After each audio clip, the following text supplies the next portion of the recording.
Muchas gracias por aceptar nuestra invitación, Marlo. Cuando tú quieras puedes partir. Muy buenas tardes, son las 2 de la tarde, 2:05 acá en Colombia. Es un placer saludarlos, conocerlos y sobre todo compartir un espacio bastante ameno, agradable en torno a un elemento en particular, la educación. Y más que la educación, el aprendizaje. Y un aprendizaje que realmente rebase las expectativas, rebase los contenidos, rebase esa practicidad tradicional que hemos tenido dentro de las aulas, y no dentro de las aulas solo del contexto eh, de básica primaria, de básica secundaria, sino que también ese ejercicio se ha llevado hasta las universidades, donde muchas veces nuestros procesos de investigación, de reflexión educativa, no traspasan la barrera del aula, sino que quedan netamente en un proceso teórico. Entonces, sin más preámbulos, voy a compartirles una pequeña presentación. Espero que me confirman que esté visible. Por favor, estamos viéndola sin ningún problema. Alguien que me diga una señal. ¿Todo bien? Sí. Perfecto. Bueno, eh, acostumbro a presentarme ya un poquito después. Creo que el nombre se va dando a medida que vaya la exposición. Entonces, mi nombre es Marlo Leandro García. Soy docente nombrado en propiedad por el Ministerio de Educación Nacional. Estoy adscrito al decreto 1278. Acá nosotros manejamos dos decretos. Un 1278 que cobija a los docentes que fueron vinculados después del 2003, y el 2277, que es otro decreto en el cual los docentes están escalafonados hasta el número 14. Entonces, en ese orden de ideas, me ha interesado la educación rural por el simple hecho de que soy campesino, soy de familia campesina, soy de padres campesinos, y veo que la educación rural eh, ha estado segregada en el sentido de que muchas ocasiones el Ministerio de Educación y las políticas educativas tratan o han tratado de cerrar las brechas, pero en algunos casos esa brecha se ha acrecentado, se ha agrandado. Y nosotros, de la parte rural, hemos quedado a la deriva o hemos quedado dispuestos o disponibles para otras políticas que realmente no nos permiten avanzar y no nos permiten llegar a algo muy particular que todos buscamos, el aprendizaje. Tenemos la concepción en muchos casos de que el estudiante está aprendiendo y de que el docente está enseñando. Y resultamos del punto de que ni el uno aprende ni el otro enseña, y quedamos enclaustrados en una situación donde debemos reflexionar, reflexionar demasiado sobre la práctica educativa y sobre todo sobre la educación rural y cómo en la educación rural se puede dar un aprendizaje significativo. ¿Será que realmente aquella persona que nace en la ruralidad quiere quedarse en la ruralidad ahora? ¿Será que ese grupo etario quiere ser como los abuelos, nuestros padres, que nacen en la parte rural y quieren quedarse? ¿O por el contrario, quieren buscar otras nuevas alternativas que les satisfaga sus propósitos? Para ello, pues la educación debe cumplir un papel fundamental. Y el doctorado en educación que en este momento estoy ejerciendo, pues me ha permitido reflexionar sobre aquello que desde la práctica he notado, y que en algún momento de mi educación pues fui víctima, porque me eduqué en una escuelita rural y posteriormente en un colegio urbano, y el contraste fue bastante grande. El contexto de la ruralidad en Colombia, y creo que a nivel de América Latina, pues tiene unos factores bastante particulares. Uno de ellos es el factor de la migración. Constantemente vemos que eh, el, el campesino, y más que todo el estudiante rural, ya no le interesa la ruralidad. Ya, es decir, yo estoy acá porque me tocó, pero realmente le pregunta: joven, ¿cuál es tu proyecto de vida? De pronto ese tema tan alentador, proyecto de vida, a veces es un engaño, es una utopía que realmente no se desarrolla en el colegio. Lo que desean es migrar para las grandes ciudades, no porque realmente la ciudad nos brinde un factor real favorable en disminución de la pobreza, en disminución de la violencia. Por el contrario, las ciudades, y después creo que de la pandemia, que hubo una ruptura en la parte laboral, eso se acrecentó, la violencia, la pobreza. Entonces la migración que encontramos en la parte rural acá en Colombia se ve es porque el campo muchas veces carece de oportunidades. A eso se le suma que estamos en unas zonas, en este momento trabaja una zona que llaman posconflicto. Se supone que el término posconflicto es después de un conflicto, pero más bien se ha legalizado ese conflicto donde los actores armados tienen incidencia directa sobre la escuela, tienen incidencia directa sobre la comunidad. El Estado, la única presencia del Estado que tenemos en muchas zonas de Colombia es la escuela, y la escuela realmente no está cumpliendo con una labor social, está cumpliendo con unos mandatos constitucionales, pero de allí no ha pasado nada. Entonces todo esto ha jalonado de que nuestros campesinos, nuestros jóvenes, estén migrando, alejándose de la violencia, alejándose de la pobreza. Hay un factor muy interesante, es que uno muchas veces se encuentra en la parte rural de que el campesino es dueño de su tierra, y ese era como el prototipo que uno tenía, los que hemos tenido contacto con el campo. Ahora vemos que el campesino paga arriendo en la parte rural, en la zona rural, entonces la situación es aún más compleja. Y la educación ha estado ahí como un elemento que en primaria, acá en Colombia manejamos el ciclo de preescolar a quinto, llamamos preescolar y básica primaria. La comunidad todavía está interesada en ese proceso. ¿Por qué? Porque el niño tiene que aprender a leer, tiene que aprender a escribir, tiene que en alguna manera alfabetizarse. Pero ya si miramos los índices de deserción en básica secundaria, sexto a noveno y media vocacional, décimo y once, pues son enormes. ¿Por qué? Porque ya la escuela no le está brindando al estudiante realmente un ejercicio bastante interesante a las familias, a la comunidad, para que acerque un poco más o acerque en su totalidad a la comunidad campesina a la escuela, que realmente se ve ese trabajo mancomunado. El sistema educativo en Colombia ha tenido bastantes punjas en torno a mejorar la calidad. Hay modelos, creo que algunos lo hemos escuchado, escuela nueva, hay modelo postprimaria, caminar postsecundaria. Todos estos modelos han buscado mitigar o atender la calidad y también atender la cobertura, pero se han quedado solo en la cobertura. En la calidad todavía nos falta bastante en este aspecto. Y es donde nosotros podemos preguntarnos, bueno, ¿dónde estamos fallando? ¿Quién realmente? Hablamos de muchos responsables, pero creo que el docente como tal es quien tiene un porcentaje elevado de la responsabilidad del éxito o del fracaso de un sistema educativo. Creo que debemos alejarnos un poco. Acá en Colombia hay una situación muy irónica.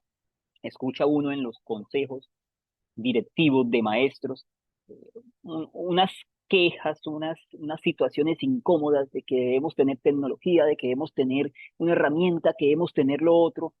Y la pregunta viene al extremo, bueno, ¿y si tenemos eso, la educación va a cambiar? Creo que debemos analizar ese aspecto. No ha cambiado y posiblemente no sea esa la ruta a seguir. El campo como tal, ya no podemos hablar de una ruralidad, sino hablamos de una nueva ruralidad, donde aquello urbano, o lo que denominamos urbano y lo que denominamos rural, ya no está desligado, sino que por el contrario está entrelazado. Vemos que muchas condiciones y muchas familias en la parte rural ya tienen sus microempresas, tienen unos proyectos. Además, la tierra no solo está destinada para la parte agropecuaria, también vemos sitios rurales que son destinados para el turismo. Entonces, la parte rural y la parte urbana ya no son dos mundos, se están unificando y cada vez se van a unificar más porque las dinámicas sociales y las mismas dinámicas económicas nos están entrelazando estos dos factores. Entonces, es donde la educación en el ámbito rural, pues toca decir, bueno, ya no podemos enseñar a estos grupos etarios a que se van a quedar toda la vida en el campo, sino que debemos darle otras herramientas, otras competencias que les permitan llegar o visibilizar cualquier tipo de iniciativa que se proyecte.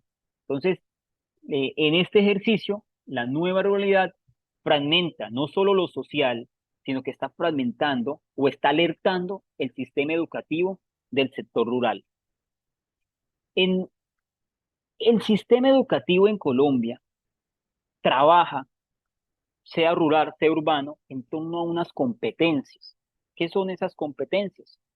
Son un conjunto de conocimientos, destrezas y habilidades que debemos conocer, que debemos desarrollar para podernos vincular, ya sea al campo laboral, sea al campo educativo, sea al campo cultural, al campo que el estudiante o el ser humano necesite después de emerger, de hacer ese proceso de 11 años en el colegio para que cumpla la función social a la cual está llamado. Nosotros acá manejamos tres tipos de competencias. Todo este discurso es para llegar al aprendizaje significativo. ¿Por qué debemos tener en cuenta? A veces uno habla, vamos a crear estrategias de transformación pedagógica, pero muchas veces resulta ser unos remiendos, porque por un lado camina la iniciativa del profe, por otro lado camina la iniciativa del colegio, por otro lado caminó la iniciativa del sistema educativo, y lo que terminamos es llenando mucho o vaciando un poco de contenidos que realmente no son funcionales dentro del aula de clase y el docente termina saturándose en su práctica. Acá manejamos tres tipos de competencias, cuatro, perdón. Hay unas competencias básicas que son relacionadas con aquellas que tanto las pruebas externas como la PISA, las pruebas internas como las pruebas saber, esto, las pruebas externas como el saber.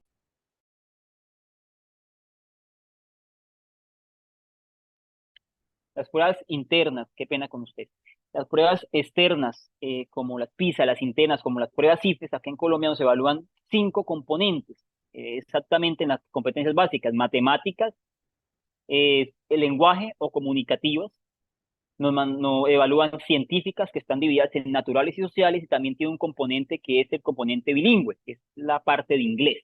Entonces, se supone que el muchacho debe salir con alguna de estos tipos de competencias bien desarrolladas o medianamente desarrolladas. Queda el ejercicio evaluativo pues a discusión, porque realmente la evaluación como tal, como la tenemos propuesta en Colombia, tiene muchos vacíos, porque eh, no podemos abarcar las otras competencias en su totalidad. Vamos a mirar la siguiente: la ciudadana, la convivencia y paz, la participación y responsabilidad democrática, la pluralidad, identidad y valoración de las diferencias. Entonces, hay muchas de estas ciudadanas, emocionales y laborales que quedan al momento de evaluar en el sistema educativo colombiano, quedan desarticuladas. Y lo que terminamos es calificando a una persona porque es bueno en matemáticas, porque es bueno en sociales o porque es bueno en las cinco, pero realmente desconocemos las otras, que es lo que se está revisando o se trata de revisar, a ver cómo se puede integrar. Por eso son integradoras, pero ese integrador también deja mucho que pensar. Uno va al colegio y le pregunta al profe, ¿de dónde sacó las calificaciones? Evaluación de fraccionarios, comprensión de textos, y lo otro queda rezagado a la subjetividad o realmente no se le presta la atención necesaria. Y si vamos más a profundidad, pues, la sociedad es el reflejo de un sistema educativo. Es decir, yo digo que el estudiante recibe un título de bachiller o recibe un certificado de que aprobó unos cursos, pero realmente ahí no se está haciendo la evaluación del sistema educativo. Se está haciendo después de un periodo 5 o 10 años donde esa persona está cumpliendo un deber social. Y vemos que las sociedades cada vez son más violentas, cada vez somos más intolerantes. Entonces el sistema educativo está cayendo pues en un decoro constitucional, en un decoro de normas, pero las competencias integradoras como tal, hablemos más de ciudadanas, emocionales y laborales, han quedado rezagadas. Y si hablamos de la parte rural, pues ahí es más complejo, porque ni siquiera a veces las básicas logramos elevar. Somos los resultados a veces más bajitos que tenemos en las pruebas que nos mide en diferentes aspectos.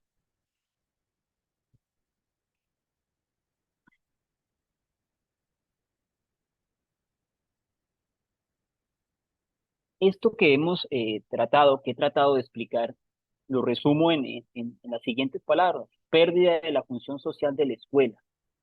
Hay un Subiría, que es uno de los pedagogos más representativos que tenemos acá en Colombia, los hermanos Subiría, que tienen un instituto, el Alberto Merani, donde desarrollan currículos por competencias, que es también el que desarrollamos en el ministerio. Ellos están muy interesados en transformar la educación, más que todo es urbana, no han tocado mucho lo rural, y han metido mucho la parte emocional, ya han cuestionado mucho la escuela, ya han cuestionado mucho el sistema, donde esta expresión me pareció bastante relevante y da que discutir, que la escuela se está volviendo esquizofrénica, porque lo que se aprende en ella no sirve solo sirve en sus cuatro paredes, porque se ha ido separando cada vez más de la vida.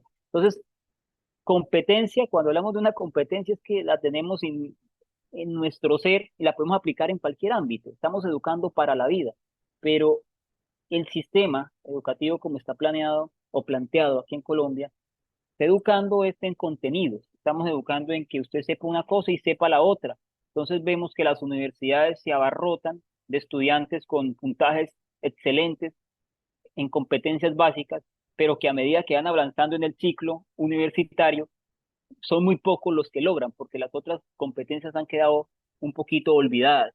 Entonces, el aprendizaje significativo debe romper esas cuatro paredes, esa aula, que muchas veces le llaman es jaula, porque hemos encerrado el conocimiento, hemos encerrado al ser, un ser social, lo hemos cerrado en cuatro paredes para que comparta con un docente que se asume que sabe, con un docente que se asume que conoce y sabe para dónde va, y a veces es el cuestionamiento, no sabemos para dónde vamos, no sabemos por qué enseñamos eso, tan solo lo enseñamos porque nos pareció práctico para el sistema o porque el rector nos dijo, porque el sistema educativo nos lo está pidiendo.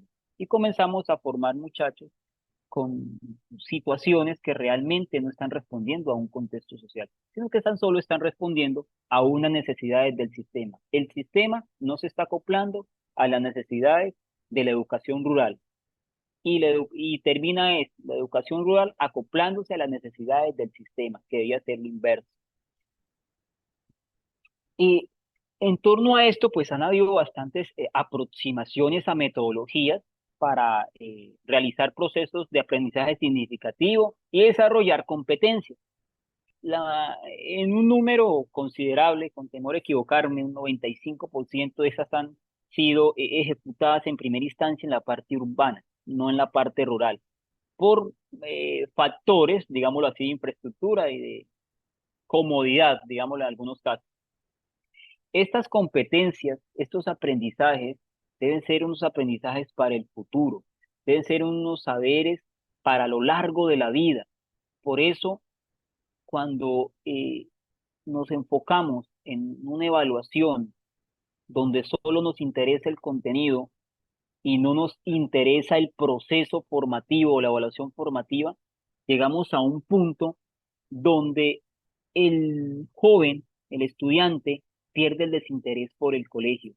Es muy normal ver que los niños de preescolar a quinto son activos, quieren ir al colegio, lo mismos que los padres de familia, pero posterior a ello ya el muchacho está cansado, no quiere hacer nada y dice, ah, es que el estudiante no lee, es que el estudiante no tiene razonamiento matemático. Lo que pasa es que las metodologías han sido tan eh, matapasiones que termina uno descansando al estudiante y de paso el docente también está cansado, porque la misma rigurosidad o estructura enmarcada o encasillada que envía el sistema no deja a veces a discusión muchas situaciones. Hablo, por ejemplo, en muchos colegios se manejan son solo guías, un libro de Norma, libro de Santillana, bueno, una guía. Entonces esa guía lo que termina es dándole un acomodo al docente y el proceso de reflexión e investigación que un docente debe tener queda rezagado a un libro, queda rezagado a una temática que se supone que es funcional para un contexto, pero que no sabe si para el otro servirá. En este ejercicio eh, aparecen estas son algunas de esas aproximaciones, hay otras eh, también bastante interesantes. Una de ellas es el aprendizaje cooperativo, una de las competencias que buscan, y creo que no es iniciativa de nosotros los latinoamericanos, sino es una postura del modelo finlandés, japonés, que ellos trabajan mucho el trabajo cooperativo, tratan de vincularlo mucho a sus aulas, y que en Colombia pues ha tratado de dar algunas nociones de cómo podemos generar unas competencias, no solo básicas, sino también unas competencias de carácter social, donde el estudiante pueda trabajar en equipo y pueda garantizar no solo un conocimiento individual, sino un conocimiento colectivo. Todos estos aprendizajes deben estar vinculados a la resolución de un problema. Es decir, si yo trabajo matemáticas, pero sin matemáticas, tan solo me dedico a explicar suma, resta, multiplicación y división de fraccionarios con un elemento realmente abstracto que a veces sucede, nos inventamos el problema cuando el problema existe. Es decir, lo que pasa a veces en el sistema educativo es que es bien gracioso. Nos inventamos las cosas, nos inventamos un elemento hipotético, que de pronto nos vamos por ese ladito, cuando realmente el problema o la situación está. Entonces llegamos a un punto donde sea el aprendizaje cooperativo o sea cualquier otra herramienta pierde su significado. Yo digo que las herramientas ya están, habrán muchas por descubrir, claro está, y por modificar y por arreglar, pero debemos comprender que ese aprendizaje, que esa metodología, que esa herramienta que nosotros utilizamos para generar un aprendizaje significativo debe trascender de las cuatro paredes, debe trascender al mundo real, no al ese mundo hipotético. Ese es el éxito que ha tenido la educación urbana o la educación en las ciudades, de que ellos acoplaron un sistema educativo a sus necesidades y responde a sus necesidades, a su sistema económico. En el campo no ha dado fruto porque es que nosotros estamos respondiendo a una cosa que es hipotética, que ni siquiera nosotros a veces identificamos, pero sí la estamos trabajando por ese mismo orden. Vemos en el aprendizaje basado en problemas. A veces encontramos aprendizaje basado en problemas y aprendizaje basado en proyectos. Encontramos esas dos herramientas por ahí muy vinculaditas.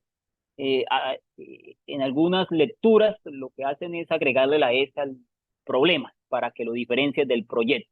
Entonces, cuando hay un aprendizaje basado en proyectos, lo que se quiere, en problemas, perdón, lo que se quiere es solucionar, es explicar un tema, un contenido o desarrollar, perdón, una competencia a partir de un problema que el estudiante tiene en su entorno. Por ejemplo, estamos trabajando las operaciones básicas en matemáticas. Entonces, en vez de irnos al libro, donde está ya el ejercicio de matemáticas, donde plantean al Pepito que no existe y al Juanito que tampoco existe, entonces vamos al contexto real del joven y le planteamos en la tienda, le planteamos en la familia, en la economía que ellos manejan, estos aprendizajes o estas competencias para que a partir de lo que ellos están viviendo puedan adquirir la competencia y sobre todo no solo adquirirla, poder generar un proceso de transformación y de praxis, que sea un proceso valorativo. Hay estudio de casos, en los estudios de casos, ahí sí se plantean actividades hipotéticas que resultan del conversatorio entre el estudiante y el docente. En este caso, pues los estudiantes y el mismo docente hacen un proceso de reflexión sobre esta problemática que se está trabajando, sobre esta problemática que se está viviendo y elaboran las soluciones, no la solución, sino las soluciones sobre este material. Mucha de la información que se maneja en el aula no está prácticamente relacionada con el contexto del estudiante. Un gran número de información es una información que está eh, traída de otra parte, está adaptada en muchos casos, pero no está respondiendo a este ejercicio. Hace unos mesecitos estábamos haciendo una encuesta en un colegio rural donde los estudiantes después de su jornada se dedican es a polinizar, es decir, a pasar el polen de la maracuyá para que dé buenos frutos después de su jornada y así eso le van pagando. Entonces, una pregunta muy particular era, bueno, ¿esto que usted hace se trabaja en la escuela? La respuesta en un 90% dijeron que no, que lo que hacían los profes en algunos casos es que tomaban, vamos a hacer tal actividad y la trataban de relacionar, pero termina siendo una cosita muy mínima que realmente no está abarcando ese ejercicio. Entonces, estas herramientas lo que permiten es eso. Bueno, uno cómo aprende, aprende de lo que se imagina, del imaginario, del significado o del significante. Uno aprende más del significante que del imaginario. Uno aprende de lo que ve diariamente. Entonces, esto le facilita al docente y al estudiante formar, fortalecer, desarrollar aprendizajes significativos. ¿Qué es significativo? Que trascienda más allá de las aulas, que trascienda más allá de su año escolar. si nos encontramos algunos estudiantes después de que se han graduado o han pasado un año o el otro, me pregunta, ¿te acuerdas de tal tema? El muchacho no sabe ni qué está hablando, el profe. Es decir, asume que pasó por la escuela, pero la escuela no pasó por él. Y tenemos este que es como yo diría, que el que acopla, el que mancomuna todos estos tipos de aprendizajes que apuntan a generar transformación en la comunidad educativa, que es el aprendizaje basado en proyectos. Un proyecto ya no es un estudio de caso. Un proyecto ya no es un aprendizaje por problemas, porque el de problemas lo desarrollo en una clase, el de casos lo desarrollo en una clase. El aprendizaje basado en proyectos ya es una elaboración que requiere bastante trabajo en el sentido de que no solo me voy a quedar con el área de lenguaje desarrollando el caso del lenguaje, o no solo me voy a quedar con el área de matemáticas, de ciencias, desarrollando el problema de ciencia y de matemáticas, sino que yo voy a vincular bastantes, más de una asignatura en el proceso de aprendizaje. Hay otro factor en la educación que es muy interesante, desde cuando ese concepto de universalidad del conocimiento se comenzó a fragmentar por islotes. Acá en Colombia hablamos de matemáticas, de ciencias, de entre el profe sale el uno. Es decir, el muchacho ve en algunos colegios 12, 13, 14, 15 asignaturas y le preguntan, o él hace el análisis, bueno, ¿y para qué veo matemáticas separado de sociales? No, pues porque así lo enviaron. Y eso está generando una ruptura en el conocimiento. En cambio, el aprendizaje basado en proyectos lo que nos favorece, lo que está buscando es que esos islotes se separen, lo que realmente trabajemos bajo una misma línea. Es decir, es bastante claro que si yo estoy leyendo un problema de matemática, estoy aplicando sociales, estoy aplicando ciencias, estoy aplicando lenguaje, entonces no veo la situación de tener que fragmentarlo. El aprendizaje basado en proyectos es un trabajo progresivo, es decir, yo no, hay teóricos que dicen que lo fácil se debe complejizar y lo complejo se debe bajar de nivel, se debe facilitar. En el aprendizaje basado en proyectos se comienza por, digámoslo así, por escalones, del más sencillo al más complejo. Y se trabaja de manera mancomunada las asignaturas, se desarrollan competencias, no la competencia en matemáticas, no la competencia en ciencias, no la competencia en sociales, sino las competencias a medida que el proyecto se desarrolla. Entonces, esto ha permitido, o en el momento que hice el ejercicio, que fue en una escuelita rural en Bolívar, Santander, con estudiantes de cuarto y quinto, permitió que mediante una herramienta que proponen los modelos de escuela nueva, que es para educación rural, y también de posprimaria, de la huerta casera, no solo nos dedicáramos a sembrar semillas allá por sembrarlas, con la excusa de garantizar alimentación o huerta casera en las casas o en las familias o en la escuela, sino que esa huerta casera fuera un laboratorio, que fuera un proceso de investigación realmente que se estuviese llevando. Entonces, a partir de ello, pues generamos unas reflexiones bastante interesantes que les voy a comentar a continuación. Este aprendizaje significativo, uno de los más fuertes, es Ausbe, y creo que venimos llegamos al mismo punto. Los contenidos se relacionan con lo que el alumno ya sabe. ¿Qué pasa a veces en los colegios? Llega el docente o llegamos con la autoestima bien alta, como si nosotros la supiéramos todo y el estudiante fuera alguien que en muchos casos lo llaman hasta de ignorante. Entonces, claro, cuando uno llega con ese ímpetu de conocimiento, el docente llega con ese, pues, ¿qué se va a preocupar por hacer un análisis de los preconceptos? ¿Qué se va a preocupar porque su malla curricular tenga que adecuarlo, sus prácticas pedagógicas tenga que adecuarlas a los intereses del estudiante? Terminamos haciendo lo mismo que hace el sistema. El estudiante se acopla al docente y el docente divinamente termina sus cátedras, termina sus horas, termina su discurso. Son discursos matapasiones, discursos que son catalogados como de robo de tiempo. Y el robo del tiempo de un joven en el aula es robar años a la sociedad.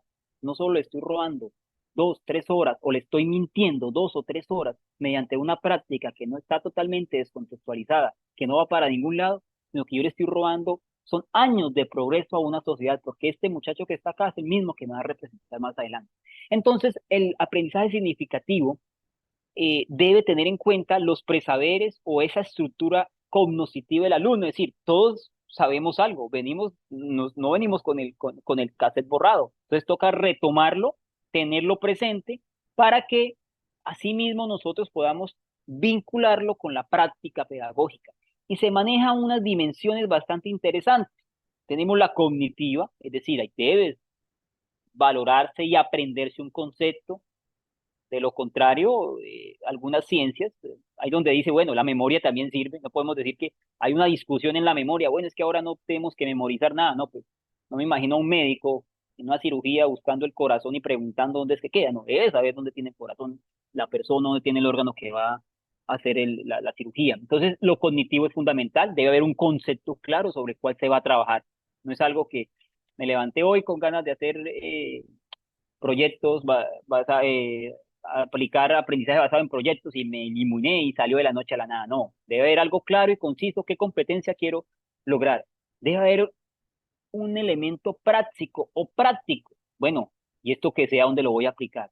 Y esto que y aplicarlo no es resolver la evaluación, que a veces lo que nosotros creemos, que aplicar el conocimiento es irme a resolver la evaluación de los casos de factorización y listo, ya la práctica estuvo hecha y a veces ese es el ejercicio que se nos queda ahí nosotros con la práctica.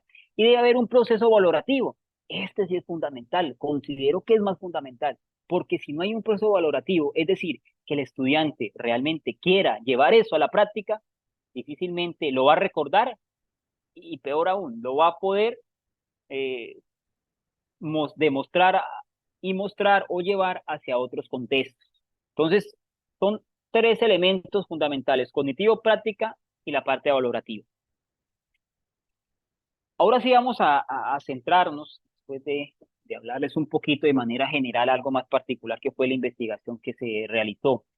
Esta investigación abarcó una población de estudiantes de 8, 9, 10, 11 años. En la realidad hay una particularidad, es que hay muchos estudiantes que están en esta edad, es decir, se pasan del ciclo y por eso es que aparecen muchos modelos flexibles para que puedan garantizarles el derecho a la educación.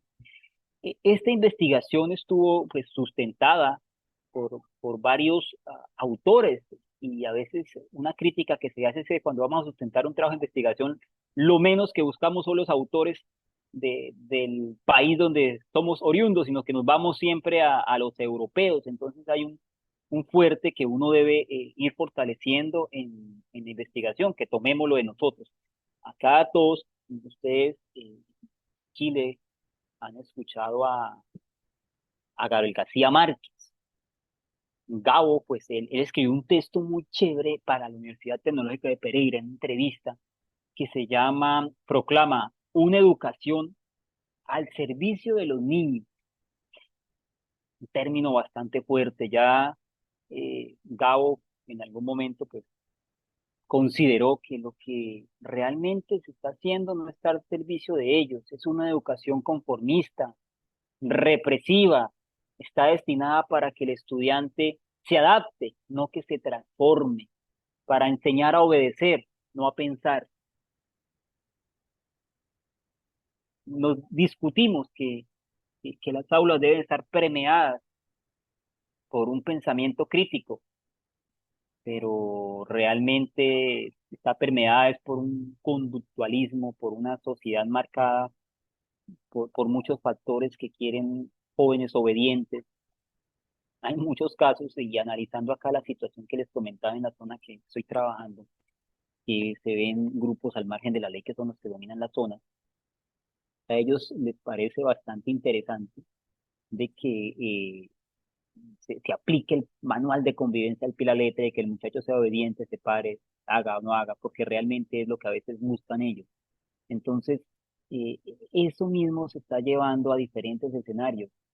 La educación no está ofreciendo una transformación, está ofreciendo es un proceso de hacer las cosas porque te toca hacerlas.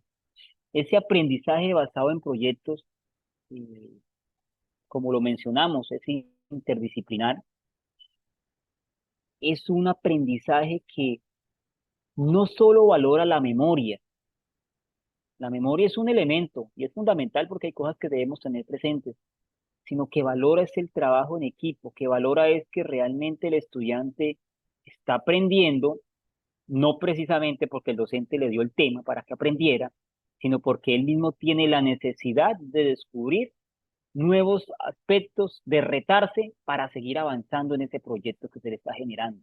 Se le están colocando unos retos al estudiante. Eh, Ni siquiera diría yo, no se los coloca el docente, se los coloca él mismo, porque él tiene la necesidad de ir avanzando a medida que el proyecto está en curso para lograr el objetivo final. Eh, la investigación manejó un método hipotético inductivo. eh, este método permite que partamos de la observación. La observación se basó en que los resultados de los estudiantes en pruebas externas, manejábamos en ese momento, hablo del 2020, una plataforma que se denominaba Milton Ochoa.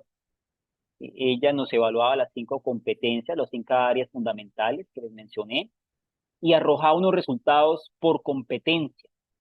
Entonces, los estudiantes de cuarto y quinto, estudiantes rurales, pues realmente los resultados eran bastante preocupantes. Y digo preocupantes porque la mayoría está en un desempeño bajo. Acá se manejan la escala de evaluación de bajo, básico, alto y superior. Entonces el bajo es el más regular, digámoslo así.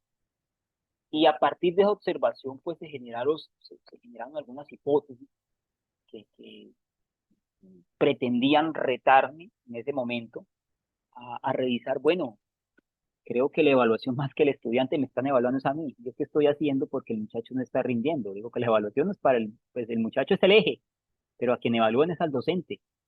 Si al estudiante le fue bien, pues el docente tuvo gran incidencia. Si le fue mal, igualmente. No quiere decir que eso también sea el caso extremo, porque hay situaciones donde no hay esa relación directamente proporcional.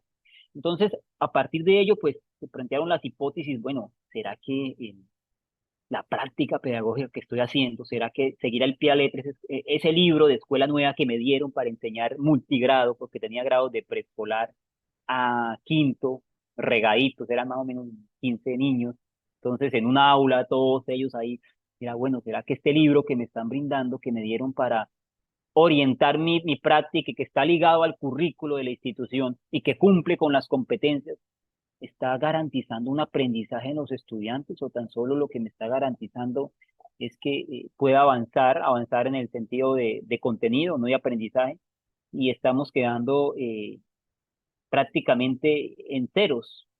Entonces, a partir de todo ese ejercicio, nos, me coloqué la tarea de revisar qué estrategia me podía servir. A ver, pero aquí, ¿qué podemos hacer para que los estudiantes eh, aprendan? Ya sabemos que como lo estaba haciendo tradicionalmente, no estaban aprendiendo. Entonces me encontré el aprendizaje basado en proyectos. A partir del aprendizaje basado en proyectos, lo llevé a a vincular todo ese ejercicio a los referentes de calidad porque no podía dejarlo yo desarticulado. Es decir, no eran un sueño ahí de la noche a la mañana que quería hacer las cosas, sino que realmente quería generar un proceso. Duró 2, 3 mesecitos todo el proceso, no fue mucho, pero fue bastante valioso. Entonces lo comencé a mancomunar con los referentes de calidad. Hablamos hay 2 tipos de referentes, unos que son del ministerio y otros institucionales. Entonces busqué en el documento de la investigación, se está más claro toda la dinámica, todo el cronograma, los lineamientos, los estándares, los derechos, las matrices de referencia, y también lo vinculé con el PEI, con el modelo pedagógico de la institución y con el sistema de evaluación. Todo esto para que realmente se generara un proyecto, es decir, no me llegara de pronto a descuidar y me resultara fuera en una resolución de problemas, sino que me generara un proyecto. Bueno, después de tener esto, bueno, venía el siguiente tema. ¿Y cuál es el interés de los estudiantes? Estos muchachos, ¿qué los va a motivar a que hagan este proyecto?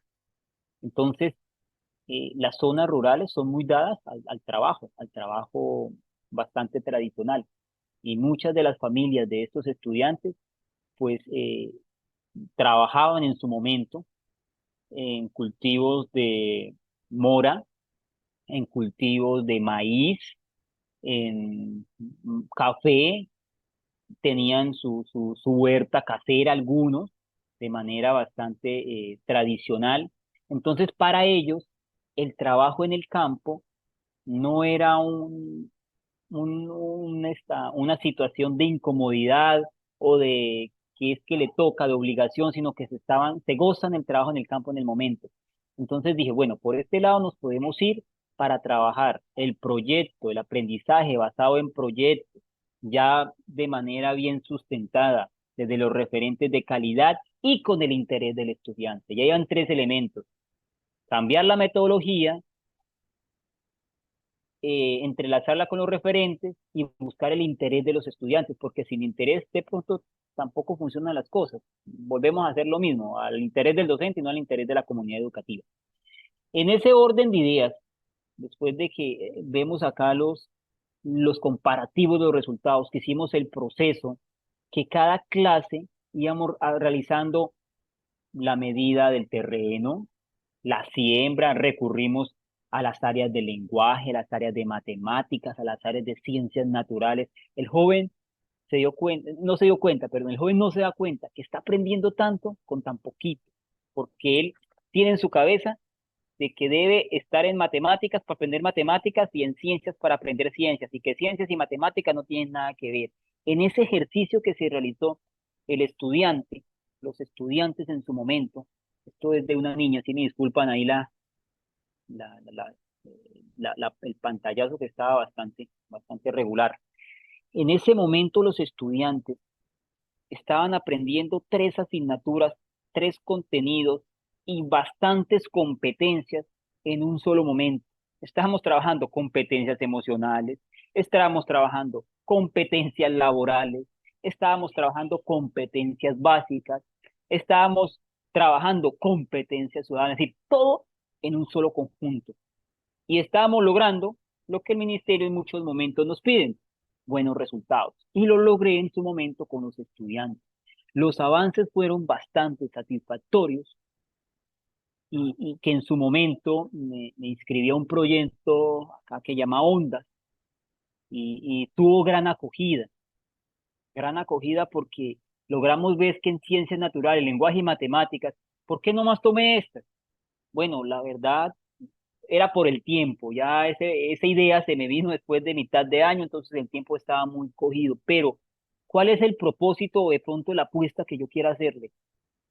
Quiero hacer en un instante de que no solo sean tres asignaturas, de que realmente la educación como tal, llámese ética, llámese artística, llámese las asignaturas que manejemos en el colegio, proyectos, emprendimientos, giren en torno a un proyecto, a un aprendizaje basado en proyectos, donde no solo se desarrollen competencias, como lo hice en el momento, en esas tres asignaturas. Claro está que aquí vemos que algunas pues no tuvieron esa indagación, no logramos el objetivo, pero en las demás todas fueron aumentando. Entonces es muy satisfactorio ver que estos estudiantes en la tercera prueba, se manejaron tres pruebas. La primera no se tuvo primera y segunda se tuvo en cuenta, los resultados eran muy similares, bastante flojos. La última dijo, bueno, ¿aquí qué pasó? Claro, la respuesta estaba en el aprendizaje basado en proyectos, en la huerta casera que tomamos, no solo por hacer el ejercicio allá de sembrar unas plantas, como a veces se hace, que es malentendido, sino por generar un laboratorio donde se pudiese mancomunar, salir de ese escenario de cuatro paredes esquizofrénico, salir de esas utopías, salir de esos imaginarios para enseñar a irnos a la práctica. Y logramos competencias bastante interesantes. Hasta habían un estudiante que tenía situaciones de convivencia bastante complejas, era un estudiante, una niña en su momento tenía 12 años, agresiva. Entonces la niña, al verse sujeta a este ejercicio de que tenía que estar trabajando con el compañerito, de que no podía ella irse sola, esa era la otra, de que tenía que estarse apoyando con el compañero, cambió, mejoró en su momento, el psicólogo dio cuenta de ello, su comportamiento. Entonces son herramientas que en la parte rural, pues a mí me funcionó. No quiere decir que es que esto vaya a funcionar en todo lado, eso es algo bastante falso, pero sí es una aproximación a cambiar la educación. Diría yo, esto realmente hace que se reflexione sobre la práctica y no que realmente la educación como tal sigamos en lo mismo, en las mismas proposiciones, en las mismas situaciones. A veces queremos que cambien las cosas, pero hacemos lo mismo, entonces no vamos a lograr un objetivo bien claro.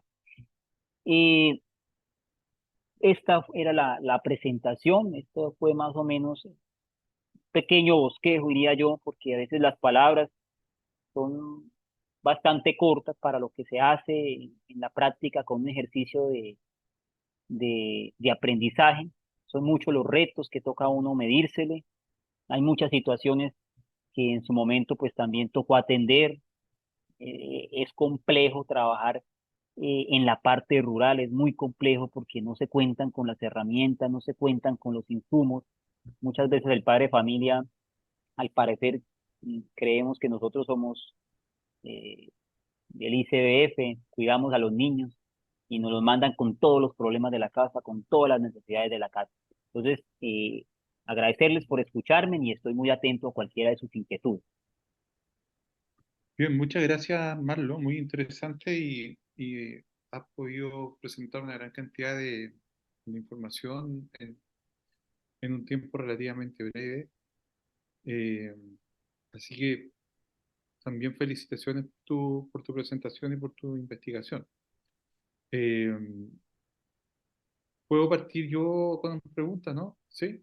Y sí, doctor, sí, señor. Eh, Preguntas y comentarios, no sé, a mí me pasa, o sea, yo soy profesor de Estado en biología y soy psicólogo, tengo las dos formaciones y he trabajado como profesor, ¿ya? Y tengo muchas inquietudes y preguntas con respecto al ejercicio mismo de profesor y a ciertas paradojas que se producen en esto. Es decir, siempre me he preguntado cuáles son las barreras más importantes ante la innovación que podemos hacer los profesores. O sea, a veces siento que en algunos casos somos nosotros mismos los que nos resistimos a los cambios, que nos cuesta dejar de hacer lo que habitualmente sabemos hacer. También a veces pasa que los mismos sistemas educacionales o los colegios en particular son resistentes porque hacer innovación significa también cambiarles un poco las reglas, ¿no? Ponerle un poco pata arriba a las cosas y la verdad que hay tanto trabajo que mientras más ordenadito y pauteado sea, mejor. ¿Mm? Cualquier cambio significa una alarma así de problemas, de estrés, de resolver un montón de cosas. A veces son los mismos estudiantes o apoderados los que se resisten cuando hay que hacer algo nuevo. ¿Mm? Cuando el estudiante empieza a requerir otros tiempos, otras dinámicas, otros procesos, o cuando empieza incluso a pensar por sí mismo. ¿Mm? Y también está el sistema en general, pues, el sistema en general eh, hace que la valoración de uno como profe a veces no sea tan buena porque es más excéntrico o porque no necesariamente eh, va a apuntar por los objetivos más generales, aunque uno esté logrando los objetivos. No sé si me explico. Por ejemplo, siempre me he preguntado, ¿no? Eh, si si los directores o las personas que están a cargo creen que los estudiantes van a aprender cosas significativas, pero que van a significar un rendimiento menor del colegio en un CIMSE o en alguna prueba estandarizada internacional, por ejemplo, van a ver como una amenaza y van a querer que los estudiantes estén aprendiendo aquello que necesitan saber para rendir bien en esas pruebas. En fin, podría darte muchos más ejemplos, pero ¿cuál es tu opinión, tu reflexión frente a eso? O sea, porque yo creo que nosotros ya tenemos como claro, aquí como equipo en general y por lo que hemos revisado, que en el contexto general, y ahora a eso se suma tu investigación, en la investigación del contexto rural, las metodologías innovadoras son la clave, son la llave, son una puerta importante para lograr este tipo de aprendizaje significativo. Pero nos encontramos con muchas barreras, ¿no? Entonces, ¿cuáles son tus reflexiones, opiniones respecto a esas barreras? Bueno, profe, considero que la principal barrera que encontramos en un proceso educativo es el docente. Eh, en ocasiones creemos que el estudiante no es capaz, es decir, el docente en ese ánimo de estar en un estado de confort, de comodidad ante unos retos, creo que esa función del docente la hemos perdido desde hace varios años. Pues, considero que la medicina avanza, la tecnología avanza, avanzan los sistemas de comunicación, pero la educación ha estado estancada y estancada desde que de pronto reflexionamos y pensamos de que nuestras iniciativas se ligan a Montessori, a Freire, claro, teóricos excelentes, pero ¿cuáles son las apuestas que nosotros hemos estado realizando en pleno siglo XXI? Las barreras, yo considero que dentro del sistema educativo no son tecnológicas. Si nos quedamos segregados, y hablo de la parte rural, a la parte tecnológica posiblemente nunca va a llegar una red de internet a una escuela. Entonces quiere decir que esa comunidad está segregada.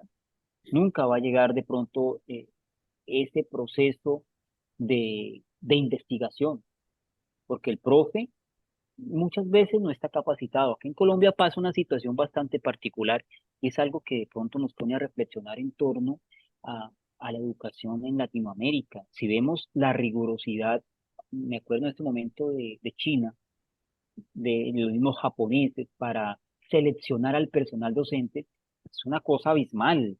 Es decir, vemos que de 7 pasa uno. Acá en Colombia, no sé en Chile cómo será la situación, los docentes o los que estudian docencia son los estudiantes que tienen resultados más bajos en las pruebas, a ver, en las pruebas IFE. Esos son los estudiantes que ingresan a una carrera del magisterio. Desde allí se está generando una barrera y es una barrera de carácter política. Debemos mirar, bueno, cómo podemos eh, incentivar a aquellos estudiantes buenos para que ingresen a la docencia, a ser docentes, a la parte pedagógica, y no solo que estemos nutridos por estudiantes que fueron malos en matemáticas, pues buscan estudiar educación física, que no les funcionaba el lenguaje, pues buscan trabajar en otra área. Entonces, en Colombia tenemos una barrera desde el sistema político que debemos atender, es primero que todo revisar cómo podemos vincular a estudiantes de excelente calidad al sistema o a la labor pedagógica. A esto se le suma que el docente, lastimosamente en Colombia, y no sé, me gustaría también escucharlos a ustedes, en Colombia se ha generado la educación del beneficio, la educación al servicio económico. Entonces hay otro factor que hablamos de preparación docente, que es otra barrera que tenemos. Entonces, preparación docente, el docente la hace, pero la hace de muy mala calidad. Aquí el sistema eh, mencionaba que estamos escalafonados en dos hasta el momento, un 2277 y un 278. Entonces, una de las maneras para ascender es hacer maestrías, hacer doctorados, hacer una cosa, hacer la otra. Y terminamos eh, eh, llenando el sistema, no de calidad, pero sí de cantidad de títulos. Entonces, otra barrera que encontramos es que el docente realmente no quiere prepararse al servicio de la educación, quiere prepararse al servicio de lo económico. Hay muchos docentes que no son ni licenciados, son ingenieros, eh, tienen áreas afines diferentes a ser pedagogos. Y la respuesta más clara en algunos de ellos del por qué están allí, no, pues porque no conseguí trabajo en mi campo, no conseguí trabajo en mi campo de ingeniero de petróleos, entonces voy a dictar matemáticas porque considero que me pagan bien y que es una forma de atender esa partecita. Entonces tenemos una barrera en la parte de selección docente, tenemos otra barrera en el mismo docente que realmente no quiere prepararse al servicio de la educación, pero encontramos otra aún más grande, que es que nosotros estamos disminuyendo, no estamos valorando las capacidades de los estudiantes del siglo XXI. Creo que estamos viendo en nuestros estudiantes a ese chico o a ese joven que fuimos nosotros en algún momento en el aula, donde nos tenían allá a un rinconcito, donde no nos dejaban hablar, donde nosotros veíamos que el docente se las sabe todas, donde tan solo nosotros éramos acumule y acumule conocimiento. Entonces, hay barreras, esas barreras que he mencionado, sumado al desinterés, hay muchos docentes que no quieren. Qué chévere sería una investigación sobre realmente quién quiere ser docente, qué se debe tener para ser docente. Podamos analizarlas a futuro para que la educación se transforme. Soy una de las personas que pienso que ni más por propuestas educativas que hayan, que ni más por el interés del Estado, porque a veces nos escudamos es que el Estado no hace, que la universidad no hace. Si realmente el docente no transforma, el docente no quiere salir de ese estado de confort, no rompe esos límites, difícilmente logrará o lograremos cambiar y transformar las sociedades, dar una educación para la vida. Barreras que lastimosamente terminan siendo el pan de cada día del sistema. Lo vemos muy fácilmente cuando vemos un profe, un doctor en tal ciencia dictando clases en un colegio. Difícilmente lo vemos y lo vamos a ver porque consideramos que los muchachos no son capaces. La misma barrera comienza por nosotros mismos, que hemos subvalorado las capacidades y las competencias que tienen nuestros estudiantes. Gracias por tu respuesta. No sé si alguien tiene alguna pregunta o comentario. A mí me gustaría decir algo. Hola, Hola, ¿qué tal? ¿Cómo están?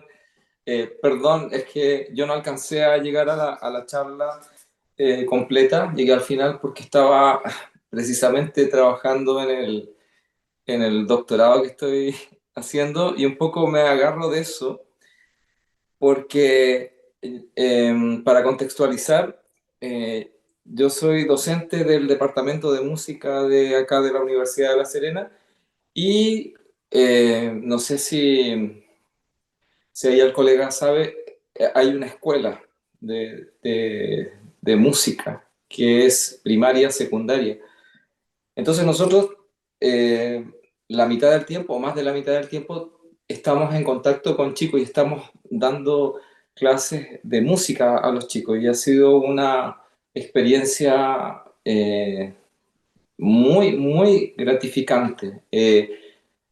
Si bien, claro, de repente hay cuestiones que a uno le gustaría que mejoraran en cuanto a condiciones, eh, pero creo que tenemos una de las mejores condiciones que hay respecto a lo que nos puede ofrecer la universidad para que nosotros podamos darle clases. Yo me siento como un docente afortunado por estar acá.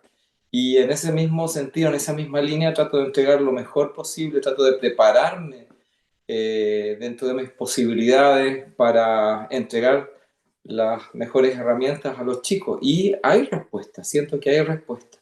Ahora precisamente, además de darle clases a la escuela, tenemos la carrera de pedagogía en música. Entonces yo estoy a cargo de un curso que es dirección.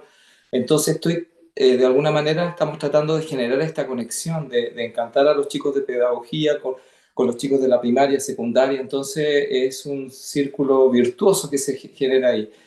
Eh, Sé que hay muchas cosas por mejorar, pero creo que el ánimo que se respira acá en este departamento de música y precisamente por la escuela de música es algo que alimenta, algo que da energía para poder seguir adelante. No sé, ese comentario quería mencionar a grandes rasgos. gracias Alejandro. Rodrigo, tú vas a... Ya, Sí, ¿me escuchan? sí, te ¿Me escuchamos. escuchan? Sí, ya.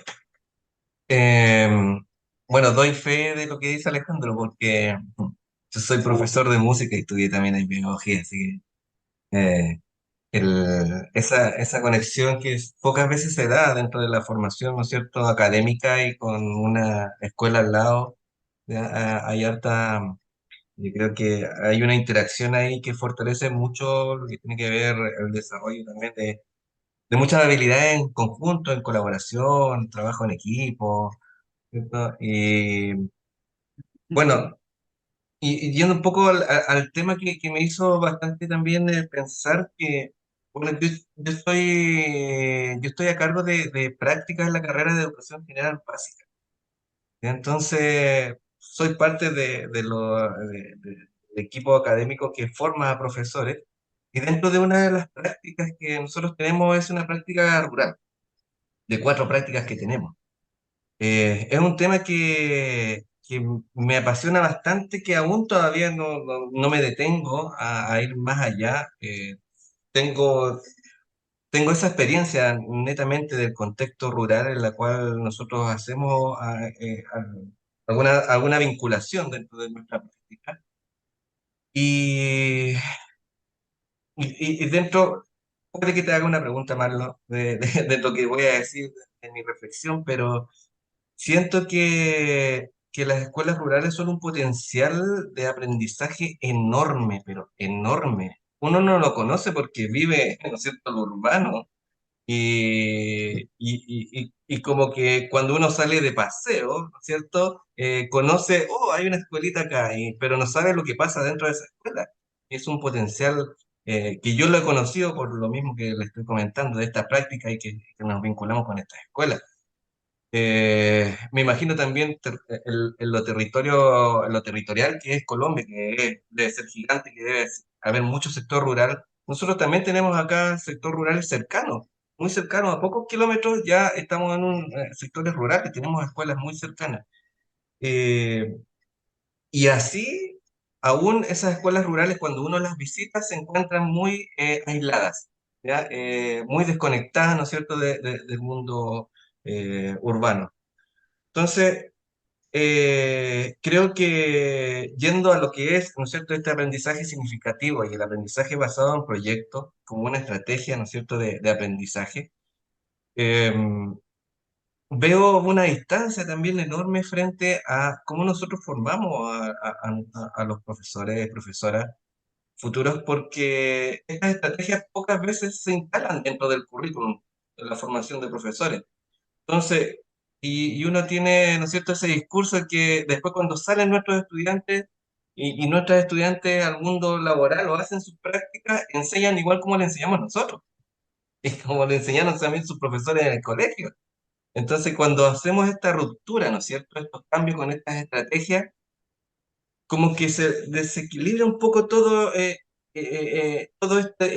reconocer esos aprendizajes con estas estrategias, como que le toman a veces la toman en cuenta, pero la tensión es tan fuerte, ¿no es cierto?, a volver a la forma de cómo nosotros aprendemos, cómo le enseñamos, ¿no es cierto? Y pasan desapercibidas estas estrategias. Entonces, siento que estamos al debe, frente a estas estrategias que si yo me voy más allá, y como tú lo decías, esto tiene que ver con una proyección de cambios de la sociedad.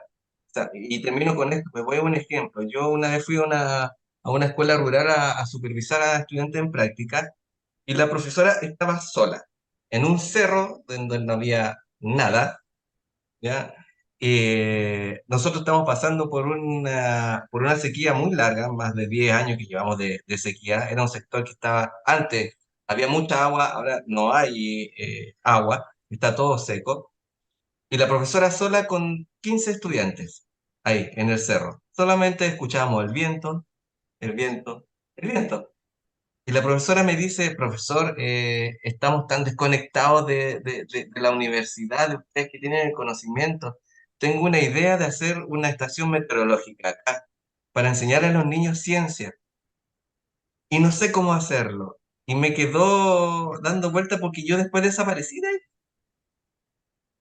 Entonces, ¿cómo hacemos esa vinculación? ¿Cómo potenciamos a esos niños que probablemente, sí, entendiéndote tú lo que dijiste, a un niño si yo lo formo, ¿no es cierto?, con este tipo de estrategias, proyectando, integrando todos los conocimientos, ese estudiante que a lo mejor sale de ahí después va a volver al mismo lugar y va a volver para, ¿no es cierto?, fortalecer y mejorar las condiciones de vida de ese lugar.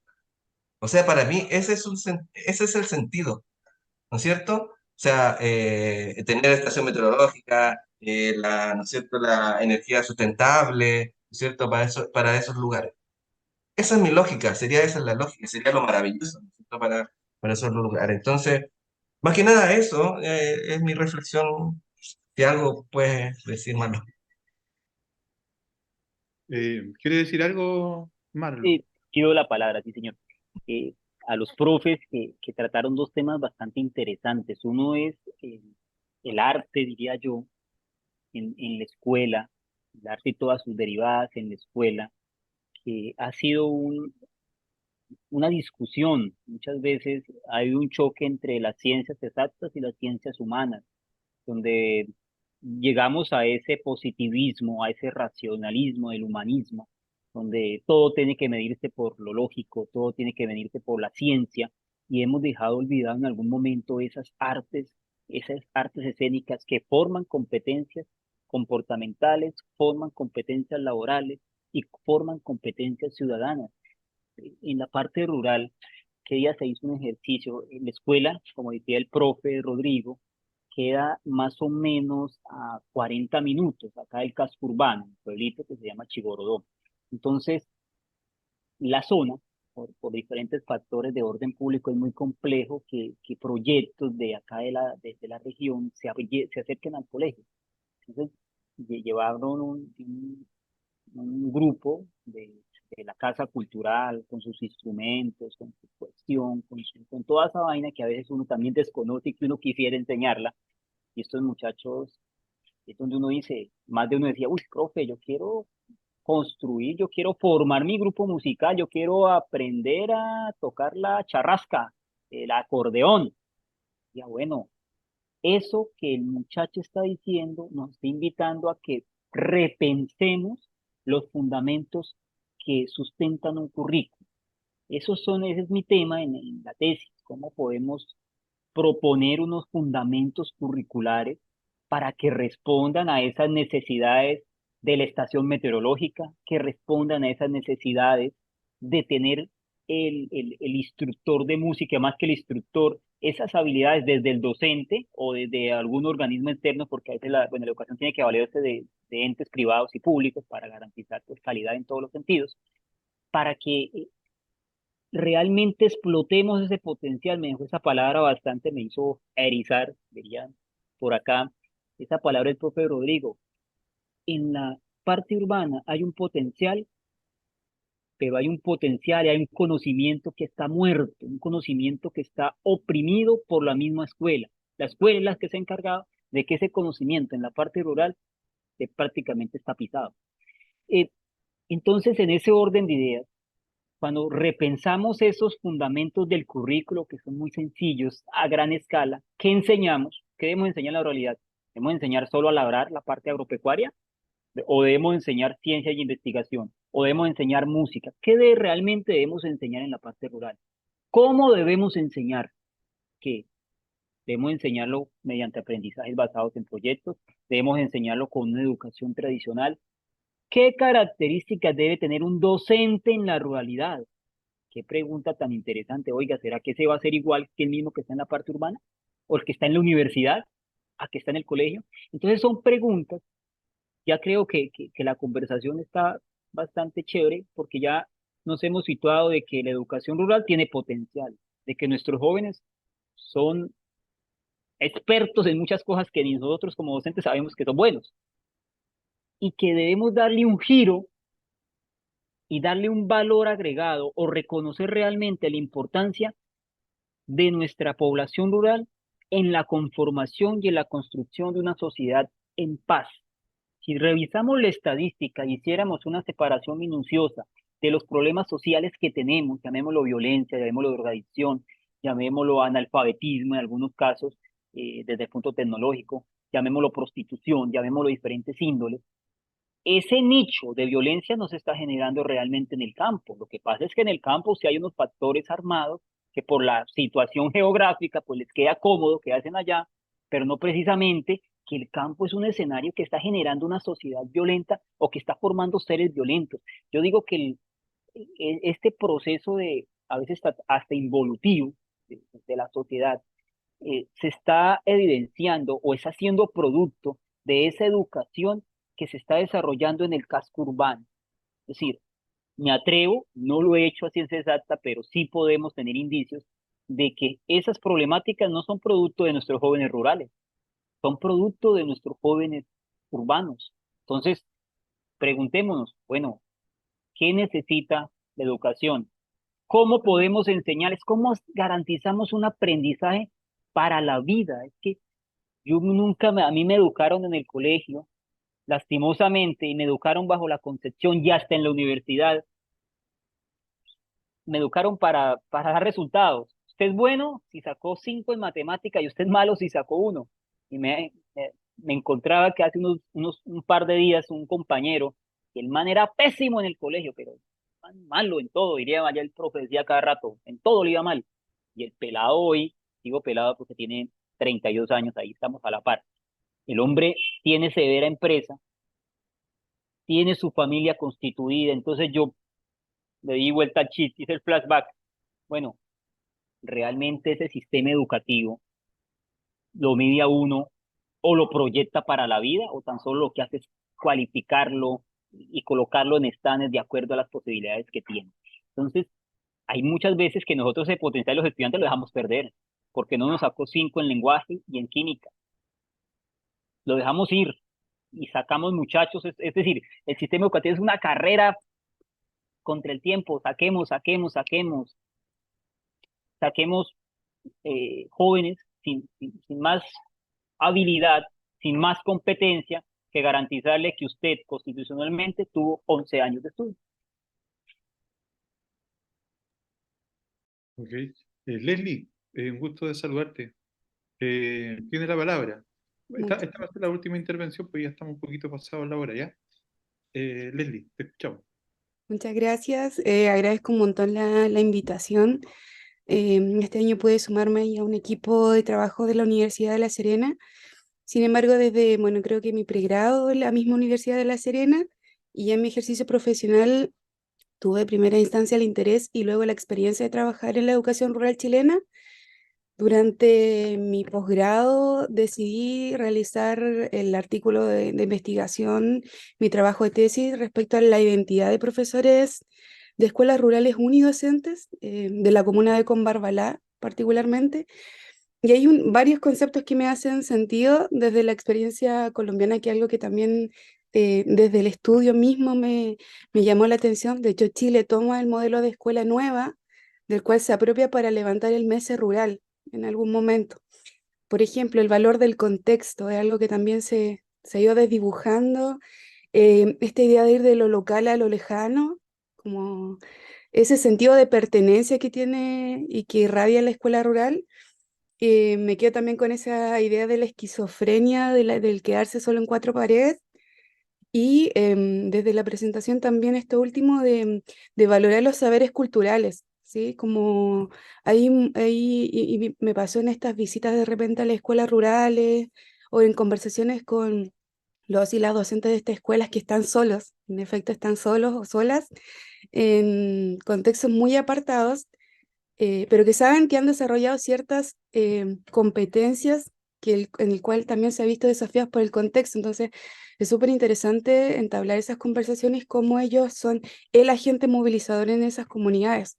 Entonces, ahí retomándolo un poco con el contexto chileno, quizá una de las cosas desde mi experiencia profesional que me ha chocado harto, y lo planteé también en mi proyecto de investigación, fue que han sido bastante débiles después del MESE rural las políticas educativas, las políticas educacionales en materia de educación rurales, en el sentido de que se ha instado a la homogenización de la escuela chilena. O sea, no hay una diferenciación en la actualidad de, esto es por más, o sea, fuera de lo contextual, de lo físico, a una escuela rural chilena se le pide lo mismo que a una escuela urbana. desde las exigencias ministeriales, por ejemplo. Sin embargo, los modos de funcionamiento son distintos, la realidad es distinta, incluso la cantidad de docentes es distinta. Eso no se ha entendido así. Por otro lado, un dato no menor, la región de Coquimbo es la segunda región en el país, de acuerdo a la información, no está tan actualizada, pero la segunda que cuenta con mayor cantidad de escuelas rurales en Chile. Entonces, creo que recién ahora, entre el año pasado y este año, se están levantando nuevamente propuestas y están retomando esto como el valor del territorio, de lo local, del rol del profesor, de la profesora, así en estos contextos. Y yo creo que también esto de la expectativa de los y las docentes tiene que ver también como con los limitantes que ellos los limitados ellos se han visto en el contexto.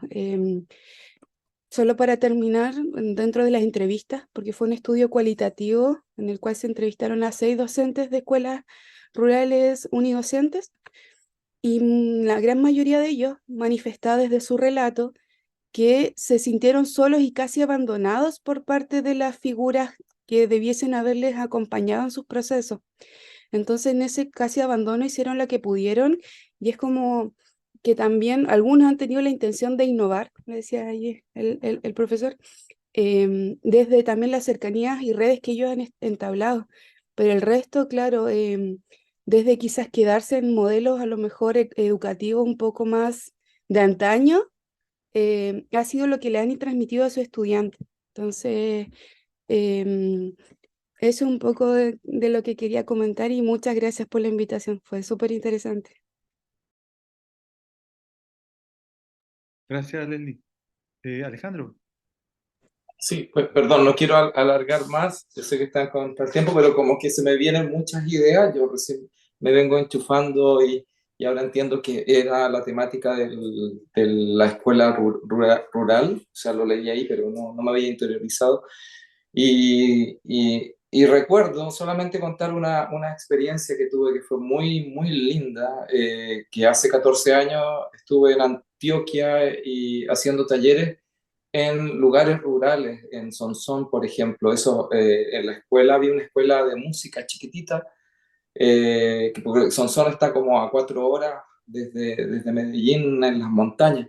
Y habían cornistas, yo soy cornista de especialidad, habían chicos que tocaban corno, entonces trabajábamos con ellos, estaban muy ávidos de captar información. Y además también de ese lugar fueron en otro, entonces como que muchas veces el tema no es el recurso económico, sino que es el llamado recurso humano, el conectar. Yo veo muchos proyectos que se pierden, mucho dinero que está por ahí dando vuelta que se podría aprovechar, pero es el recurso humano, es como la intencionalidad, el conectar para un poco, y también lo que decía ahí Leslie, y no sé cómo se llama el colega, porque ahí veo que dice sala virtual. Eh, Rodrigo, eh, Perdón, Rodrigo, Marco. Rodrigo. Ro- Rodrigo. O, no, o Marlon, el Marlon. Marlo, claro, sí, sí. Es que, y en el fondo, es que si la escuela rural necesita otro tratamiento diferente, una identidad diferente. Entonces, bueno, un poco es una reflexión y en realidad como que, eh, no sé, me deja pensando en muchas cosas. Ah, lo otro que iba a decir, que lo que sucede aquí mismo es que si bien existe esta interacción interna, pero como que nosotros nos vamos muy hacia adentro y no conectamos con estas otras realidades. Eso también, digamos, como un aspecto negativo. No, profe, cordialmente invitado acá a Colombia. Yo trabajo en Antioquia, muy cerca en Asonsón. Acá ¿En tenemos, sí serio? señor, yo trabajo acá en Antioquia. Sí, yo fui hace Allá, 14 años, en el 2009, estuve allá en Sonsón, bueno, en Bello, estaba en Sabaneta en realidad, que es la parte de la ciudad, pero ahí nos trasladábamos esta a es nuevos lugares.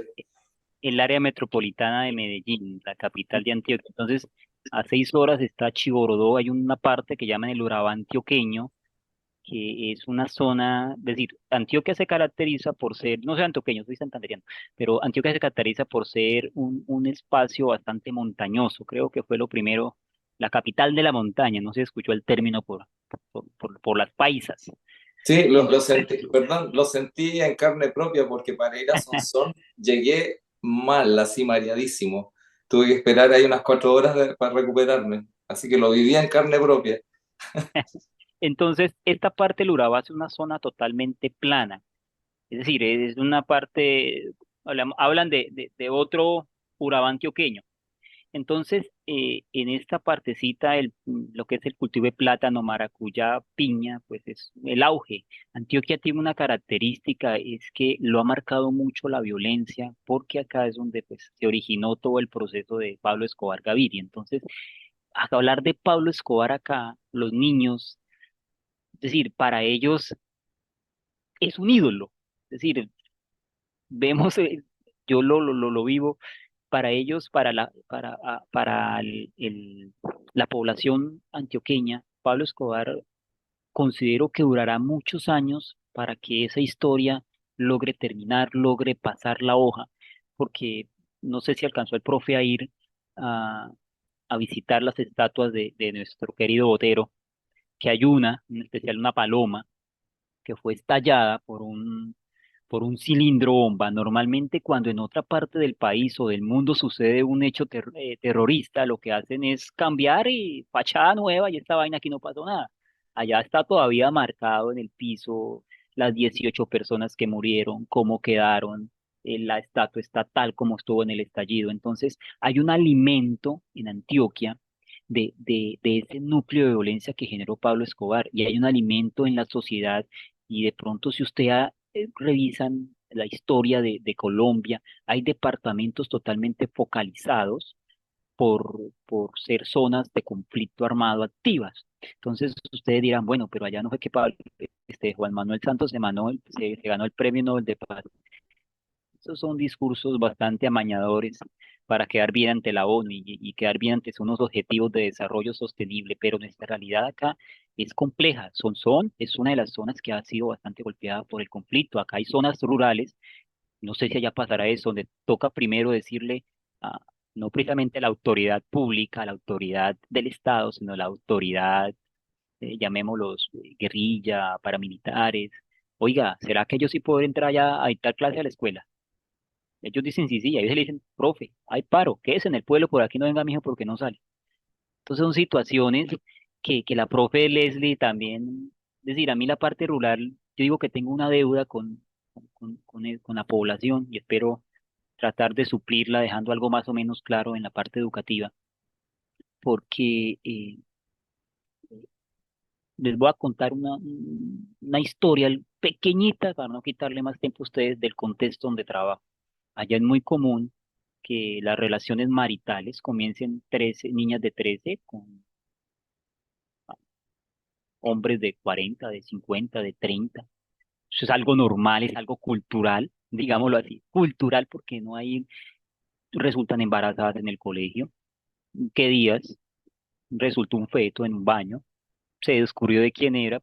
Cuando se sigue haciendo el proceso de convivencia, pues uno tiene que quedarse calladito porque quién era el padre del peladito o el esposo o bueno, la pareja de la muchacha, pues no era precisamente un docente universitario para hacer el reclamo. Entonces, hay muchos factores en la sociedad, y hablo acá de Antioquia, que marcan la historia y uno lastimosamente le venden esa ciudad bonita, esa ciudad amena. Pues no diría hasta qué punto amena, porque no vamos para Bogotá, por cualquier capital de cualquier país, lo que hay es un desorden social estratificado, y vemos que la educación, a veces hay zonas que no es por echarse uno a la pena, pero difícilmente puede haber una transformación social porque quien da la iniciativa no es el Estado como tal, no es la sociedad como tal, sino son factores que buscan otros intereses. Entonces, cuando vengan, sean cual sea acá Colombia, con mucho gusto aquí en Antioquia tienen un servidor.